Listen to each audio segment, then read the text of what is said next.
ओम शांति। आज की मुरली का सार। इस महाभारत लड़ाई में पुराना झाड़ समाप्त होना है, इसलिए लड़ाई के पहले बाप से पूरा वर्षा ले लो। प्रश्न है, बाबा को माताओं का संगठन चाहिए, लेकिन उस संगठन की विशेषता क्या हो? उत्तर है, ऐसा संगठन हो जो देही अभिमानी रहने का पूरा पुरुषार्थ करें, जिन्हें पक्का निश्चय हो कि हमें पावन दुनिया बनानी है, पतित नहीं बनना है। नष्टो मोहा ग्रुप हो तब कोई कमाल करके दिखाएं, किसी में भी रग नहीं होनी चाहिए। मोह की रग बहुत नुकसान कर देती है। सुनते हैं मुख्य पॉइंट्स। पहली पॉइंट, हर एक को यह समझाना है कि हम आत्मा इस याद की यात्रा से पवित्र बनती हैं। कितना सहज उपाय है, सिर्फ बाप को याद करना है। बच्चे जानते हैं कि बाप 1 सेकंड में मुक्ति, जीवन मुक्ति का वर्षा देते हैं। अब सब जीवन बंद में है, रावण राज्य के बंधन में हैं। यह बात बाप जानते हैं और बच्चे जानते और न जाने कोई। तुम बच्चों को निश्चय है कि बेहद के बाप को हम याद करते हैं तो अंदर में बहुत खुशी होनी चाहिए। आत्मा को जिस बाप को आधा कल्प याद किया करते थे, वह बाप मिला। दूसरी पॉइंट, दुख में बाप को सिमरन करते रहते हैं। तुम भी सिमरन करते थे, अभी तुम दुखी होकर सिमरन नहीं करते हो। जिसको सारी दुनिया सिमरन करती है, वह बाप आया है, यह तुम जानते हो। बाबा ने बार बार समझाया है। यहाँ जब तुम बैठते हो तो ऐसा समझो कि हम आत्मा हैं, बाबा परमधाम से आया हुआ है।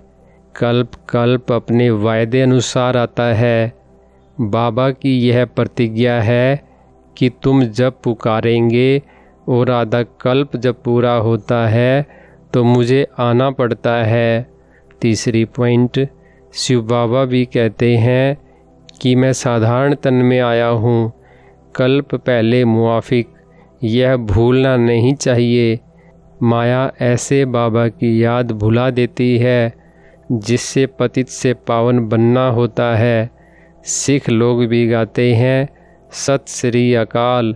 पतित पावन को ही सतगुरु कहा जाता है। पुकारते भी हैं कि हे पतित पावन। आत्मा पुकारती है, अभी तुम जानते हो हम यहाँ आए हैं सम्मुख बाप से मिलने। बड़े बड़े आदमी एक दो के पास मिलने जाते हैं, उन्हों की कितनी महिमा होती है। धूमधाम से बैंड बाजे आदि बजाते हैं खुशी के। यह गुप्त वेश में कौन आया हुआ है, यह तुम ही जानते हो।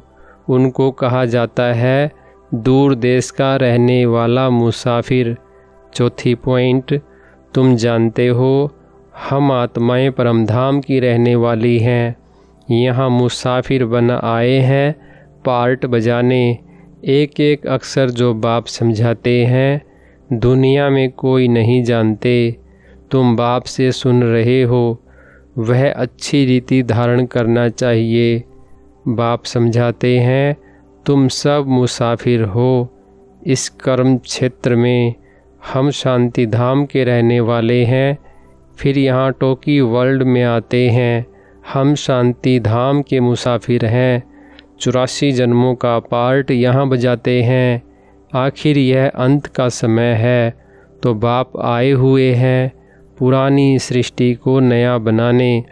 यह भी तुम जानते हो। 5वीं पॉइंट, भल अमेरिका आदि में बड़े बड़े साहूकार रहते हैं, परंतु सतयुग के सामने अमेरिका कुछ भी नहीं। यह सब पिछाड़ी में बने हैं। यह अल्पकाल का भवका है, विनाश तो होना ही है। तुम बच्चों को बड़ा अच्छा नशा रहना चाहिए। बाप जो हमको स्वर्ग का मालिक बनाते हैं, उनको हम बच्चे याद न करें, कितना वंडर है। माया याद करने नहीं देती। तुम बच्चे अभी ऐसे कहते हो, बाबा माया हमको याद नहीं करने देती है। अरे बाबा जो तुमको 21 जन्मों के लिए स्वर्ग का मालिक बनाते हैं, उनको तुम याद नहीं कर सकते हो। छठी पॉइंट, इस महाभारत लड़ाई द्वारा इन सब का विनाश होना है, परंतु यह ज्ञान कोई में है नहीं। भल कहेंगे यह वही लड़ाई है, परंतु इससे क्या होने का है यह पता नहीं। तुम अभी रोशनी में हो, जानते हो विनाश होना है, इसलिए महाभारत लड़ाई के पहले अपना वर्षा तो ले लेवें। बात तो बड़ी सहज है, पवित्र बनो और बाप को याद करो। बहुत बच्चियों के ऊपर अत्याचार होते हैं। तुम माताओं का संगठन होना चाहिए एक दो को बचाने के लिए, परंतु देही अभिमानी जरूर बनना पड़े। 7वीं पॉइंट, कोई में भी मोह की रग नहीं रहनी चाहिए। नष्टो मोहा बनना है। इस शरीर में भी मोह न रहे। यह तो पुरानी चमड़ी है, परंतु इसकी संभाल रखनी होती है तो पढ़ाई पढ़ सकें। तकलीफ़ होती है तो चत्ती लगानी पड़ती है। तुम जानते हो यह पुराना सड़ा हुआ शरीर है, इनको कुछ न कुछ होता रहता है। योग बल से इनको थमाना है। बाप को याद करते रहना है। अपने को आत्मा समझकर बाप को याद करना है बस, और कोई लौकिक संबंध भी याद नहीं आने चाहिए। मैं देह नहीं आत्मा हूँ। बाप कहते हैं मैं तुम आत्माओं को वर्षा देने आया हूँ। आत्मा पवित्र होगी तब फिर शरीर भी अच्छा मिलेगा। 8वीं पॉइंट, राजा रानी प्रजा जो भी दास दासियाँ आदि सूर्यवंशी में आते हैं, वही 84 जन्म लेते हैं। ऐसे ऐसे अपने से बातें करनी हैं। हम 84 जन्म कैसे लेते हैं, विचार सागर मंथन करना चाहिए। जितना हो सके बाप को और वर्षे को याद करते रहो। चलते फिरते समझो कि हम बाबा के बच्चे हैं।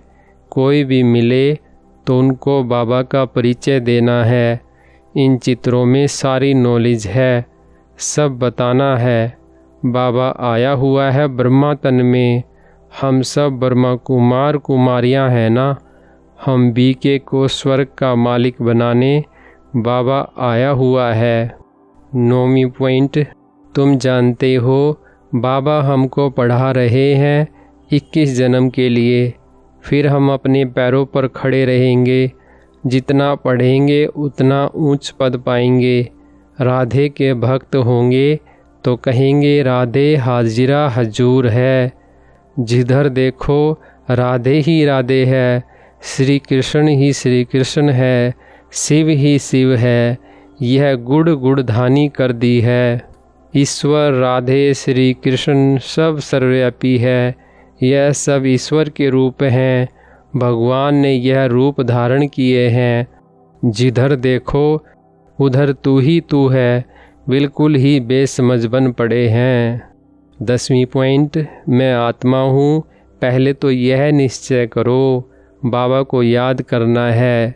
अंतकाल जो नारायण सिमरे, अब नारायण सिमरे यह अक्सर झूठे लिखे हैं। अंतकाल जो शिव बाबा सिमरे, उसी चिंता में जो मरे सो स्वर्ग का नारायण बने। अंतकाल नारायण क्यों कहते हैं? समझते हैं श्री कृष्ण ने ज्ञान दिया था तो फिर श्री कृष्ण को सिमरे ना। श्री कृष्ण को याद करते हैं, नारायण का किसको पता नहीं है। श्री कृष्ण की जयंती मनाते हैं, भला राधे की जयंती कहाँ?